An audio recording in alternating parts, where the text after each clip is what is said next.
नमस्कार. जागर.online.com मध्ये आपलं पुन्हा एकदा स्वागत. या आठवड्यामध्ये आपण एका वेगळ्या विषयाकडे वळणार आहोत.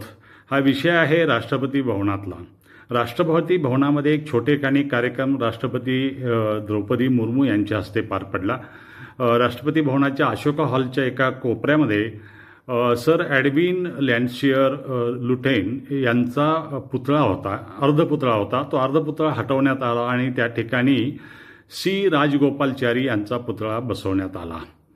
लुटेन आणि सी राजगोपालचारी यांचा पुतळा काढणे आणि यांचा बसवणे याला काय अर्थ आहे याचा आपण शोध घेण्याचा प्रयत्न करतो आहोत. ही दोन व्यक्तिमत्व कोण होती, या व्यक्तिमत्वांचे उत्तुंग कार्य काय आहे याचा सर्व आपण विचार या ठिकाणी करणार आहोत. 1912मध्ये ब्रिटिशांनी कलकत्त्याहून राजधानी दिल्लीला हलवली आणि दिल्लीला आल्यानंतर नवी दिल्लीची रचना करण्यात आली. या रचना करणाऱ्यामध्ये लुटेन्स यांचा मोठा सहभाग होता. ते मुख्य रचनाकार होते. त्यामुळे नवी दिल्लीला लुटेन्स दिल्लीसुद्धा म्हटलं जात होतं. अशा माणसांनी तयार केलेल्या रचना केलेल्या राष्ट्रपती भवनामध्ये राजाजी राहत होते. राजगोपालचारी यांनी तिथे 3 वर्ष भारताचे अखेरचे आणि पहिले सुद्धा भारतीय असलेले गव्हर्नर जनरल म्हणून राहत होते. त्यांचा आणि लुटेन या सर्व गोष्टींचा कसा संबंध आहे आणि याला ऐतिहासिक बाजू काय आहेत. त्यानंतर हा पुतळा काढून तिथे राजाजींचा पुतळा लावण्यामागचा हेतू सरकारने जो काही सांगितलेला आहे तो परकीय गुलामगिरीच्या मानसिकतेतून बाहेर पडण्यासाठी म्हणून असं सांगितलेलं आहे.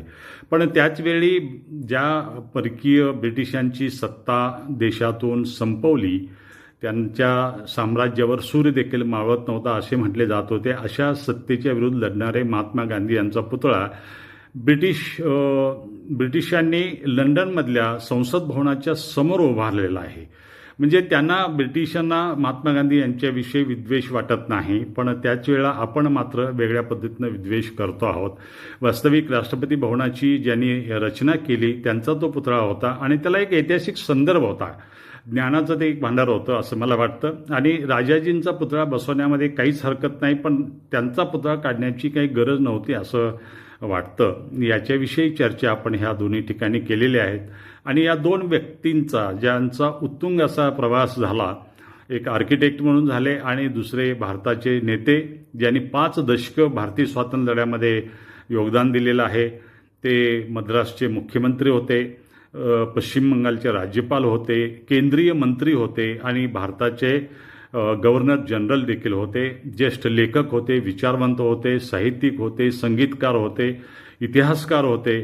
अशा राजाजींचा देखील परिचय करून घेणं आपल्याला या निमित्तानं संधी मिळाली असे मला वाटतंय. आपल्याला हा जागर कसा वाटला आपण जरूर आपल्या प्रतिक्रिया कळवाव्यात. धन्यवाद.